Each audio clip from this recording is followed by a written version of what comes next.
Hi guys, this is Anthony. Welcome to Aquascaping On The Fly. I'm your host and content creator. I've got something a little different for you today. I didn't want to bore you guys with a really long video, but what we're talking about today is the Desert Terrarium. This is actually its reboot. Now, for the fans of the channel, we are in my fireplace.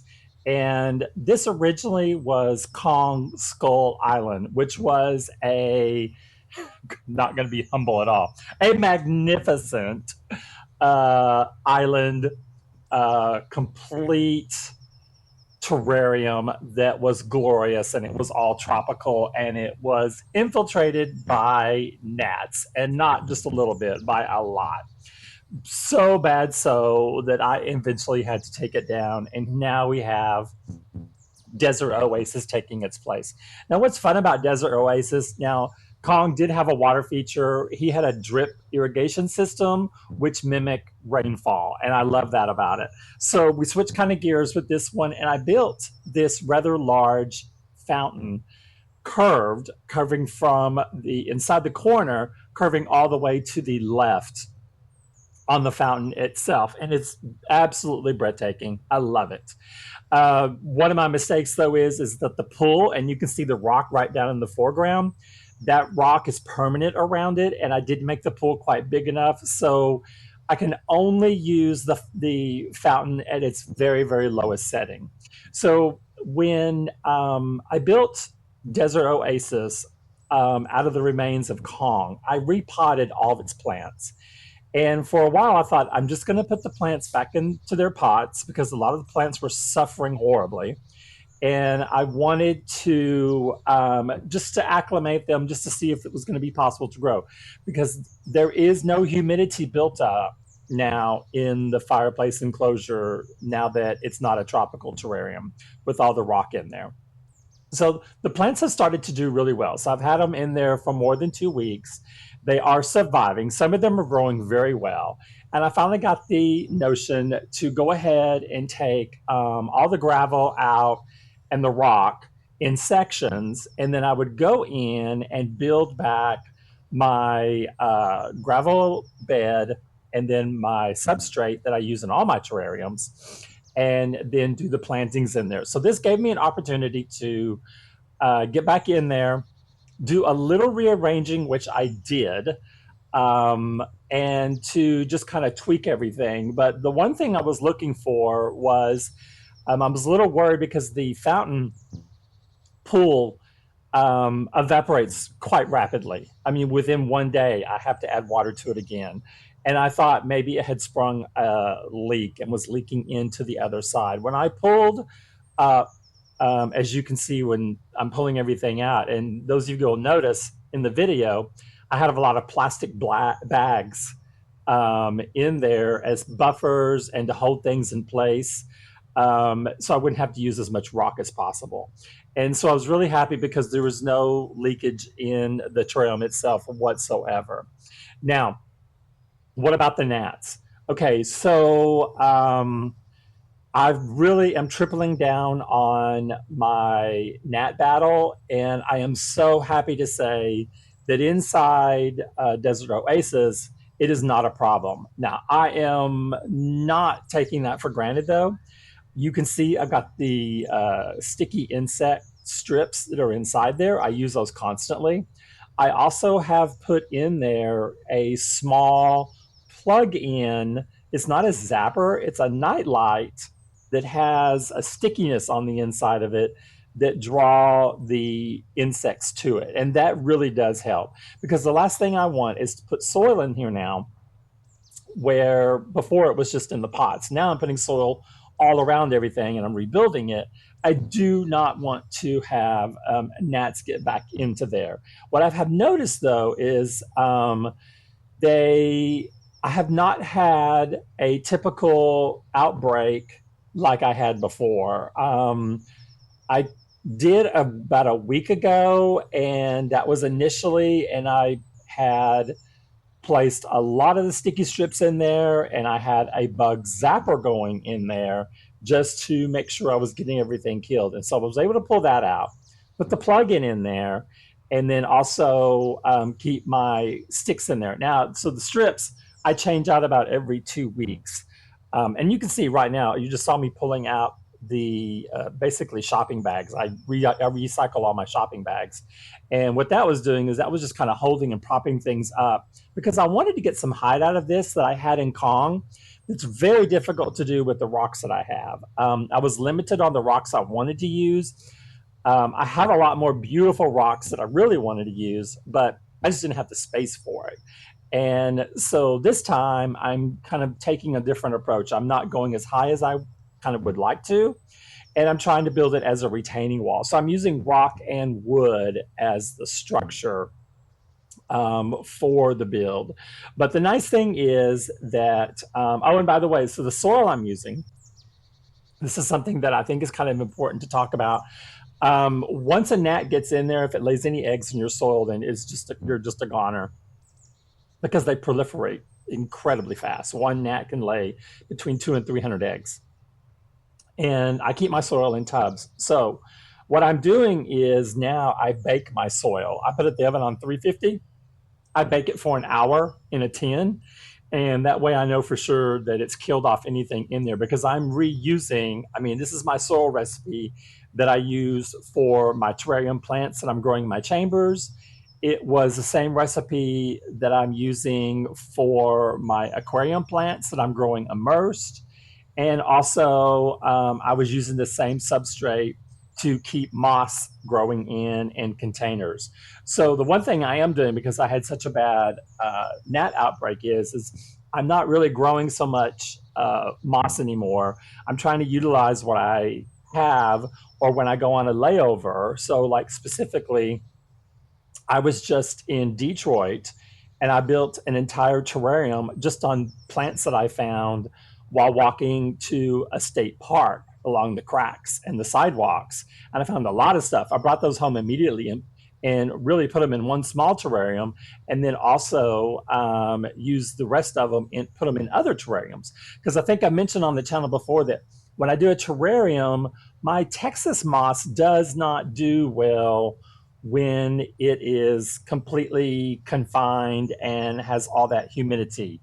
It doesn't do well in the long run. It may do well a little bit, but then it just kind of like stops growing and it's just not what its normal conditions are here because we have droughts and it does fine. So it likes a drier capacity than what I've got going on in some of the terrariums. So I've kind of been experimenting. I've been doing some open air terrariums, but then again, that does expose you to the gnat issue. So going forward now, I have two permanent bug zappers that are going off like in the studio area on either side. And then I'm utilizing in the builds themselves these little plug-in ones that are lights so that I can cut down. It has made it so much easier than it was before, a lot less stress, being able to have more fun with the builds instead of always worrying about how to get the gnats out of there. So that is a positive. So everything is like a learning experience because you have to remember my channel is just 3 months old. And so every time we do something, I try to get creative on something, I learn from it. So this is the learning curve for Kong Skull Island, which is now Desert Oasis. But one of the cool things I'm doing in Desert Oasis now, so I've kept the waterfall. And then at the very end of the video, you're going to see, because I travel so often and I had purchased a plant watering system right very beginning when I was into the hobby because I had put moss on branches inside the studio itself and had them on a drip irrigation system. And that just turned out to be a nightmare because of the gnats. And I never could keep the moss alive because it would inadvertently just dry out immediately. And it just wasn't getting enough moisture to it. Well, I had the system, so I'm putting it together in Desert Oasis, and I'm telling you, it works perfectly. It has a little control panel with its own very, very special tubing. It's super, super small tubing. And I just put two emitters on it that spray water out I wish it was in a finer mist. It's not, it's a little bit heavier than I would want. So I can't use it for maybe more than like 20 seconds at a time. And so I'm not sure how often I'm going to do it yet. I did it because I was putting the build together today. I did it today like 3 times, and I hope I didn't get everything too wet. But it looks really good, and it's going to be something I know I can use going forward. That way, if I'm gone, I don't have to open the. That way, I don't have to also open the enclosure to mist anything down. Because remember, this does not get humid on the inside like the last terrarium did, and I am kind of concerned about that. But as you can see, the plants are holding their own and doing well. So I'm hoping that they're not going to need that. Also, the one thing I'm kind of like admiring now while I'm watching the video is that I love how the rocks are easily fitting together to build my little retaining areas. I was kind of hesitant about that at first because I thought I was going to need, bigger boulders. Specifically, the prayer plant that's up in the top right corner, it needs something to help hold it up because it wants to droop and swag. So that's why I've got it at the very, very top. And then that's a croton, I believe, or croton planted right next to it that I had cut the top off of it to use in another build, and it's growing back. But as you can see, the original has got these beautiful red and burgundy leaves. The new ones that are coming out are green. And I'm using a full spectrum light here, and so I'm not sure what you got to do to get the color back on the other one. But the rattlesnake plant that I just planted is doing very, very well. Another one that's doing well that I always think is a good health indicator is a Rex begonia, and it'll be coming up in a couple of minutes. It's doing well. So the plants that were in Kong, I do not have any of them that did not make it going forward. I did have my Christmas cactus, a piece of my Christmas cactus in there, but I ended up putting it in another build. And by the way, my Christmas cactus, which is under my grow lights, has never stopped blooming. So we're in April now, and my Christmas cactus is still blooming. I think that's amazing. I'm chalking it off to the fact that it's under these amazing grow lights, and it's just loving it. So it's just like going to town. The only one I did not get to plant, you will see at the top of the waterfall, I have a native Texas fern in a little clear cup. And that one I didn't get to plant because I am still going to use the waterfall. Now, if I would not use the waterfall, I could pack it with soil back there, and I could have the plant planted there, which I may do eventually. But I do love the waterfall structure itself, because it was a really, really fun build, and it turned out really nice. That it has a nice curve to it, which I thought in my head that's what I wanted, and it executed very well. And so I was kind of really excited about the fact that it turned out so well. I wish I had made the pool a little bit bigger. Every time I do, like there you can see the pool is super, super small. But every time I do a waterfall, like I did a waterfall in a jar, and I did a two-tier waterfall because I wanted heights. But ultimately now it's got so many things in it that I'm trying to take root that I don't use the waterfall in either one of them now. And I'm just wondering if maybe if I could find the right um, container to put maybe both of those waterfalls together in it. I think that would be kind of cool. But that would be only after the fact that I know I don't have a problem with gnats going forward, because a water source, gnats, it's like a marriage made in heaven, and it certainly is not a honeymoon for you because it is just really a mess. So here I've just taken out, you can see this waterfall is just in one place, and it sits in place because I used black great stuff and silicone. And so when it sits into place, it literally just sits right there, and it kind of has to be tilted back, because if it's tilted straight up, the water comes into the firebox itself, and that's what we don't want, because then everything's just going to get wet inside there, and I don't want to have that. But yeah, and that part is just super. See, tell right there, that's it sitting straight up. Now it has to be pushed to the back to be able to not overflow the entire build. So that's the only kind of like downside to the waterfall feature. But like I say, I don't really use the waterfall feature, that much. But overall, I'm really excited. I hope this does, turn out really, really well, because I want to see these plants fill in and hide some of the rock. I would love to put some moss in here. I have been finding some moss. The one I found in Detroit, and the week before I was in Columbus, Ohio. I found the same kind of moss, and it's moss that grows where there's water.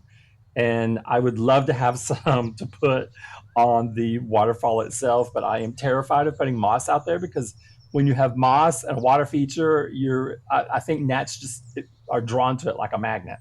And I'm so fearful of having gnats invade a build again. So there you can see I'm taking some pothos clippings, and they're going to be in there with oh shoot, I forgot the other plant's name. The really that everybody does also. They're both in there, and that's the timer for the irrigation system there. I've got them in there rooting, because I remember I want to do plants out of the top of the aquariums whenever the aquascape part starts. And I've got 3 tanks set up right now. The Trinity series that I have, I've got the hardscape in it. I think I like it where it's going. And what I need to do next is figure out the curvature, because I want those 3 tanks to be in cohesion and balance with each other. So that's the only thing I'm looking for now, is to finalize that last look, and then we'll start embarking on the aquascaping side of the challenge. Right now, I'm just getting the wiring, the line. I had it too long. It needs to be shortened so that the 2 points, I can get them spraying into the build itself and not just on the glass screen that I'm going to be putting back up in its place. And I will, the video in the little next section, once I get this set up, I'll slow it down, and you can actually see in what it looks like to have the waterfall and the misting happen at the same time. Now, it's kind of hard to see the misting because it is so fine, but it's coming up just in a few seconds. So I'm so glad you guys hung out with me. And I want to say again, thank you to all my subscribers and the people that send me likes and the comments. I love the comments. This is amazing that I'm talking with people from all over the world, and I think that's incredible. Okay, so there you are. You should have, okay, so the water fountain is on, and in just a second, you should see the spraying. See? Yep, there it goes. You can see it. Definitely see it when it's hitting the wall. Anyway, hope you guys enjoyed the video. I'll see you on the next one. Bye-bye.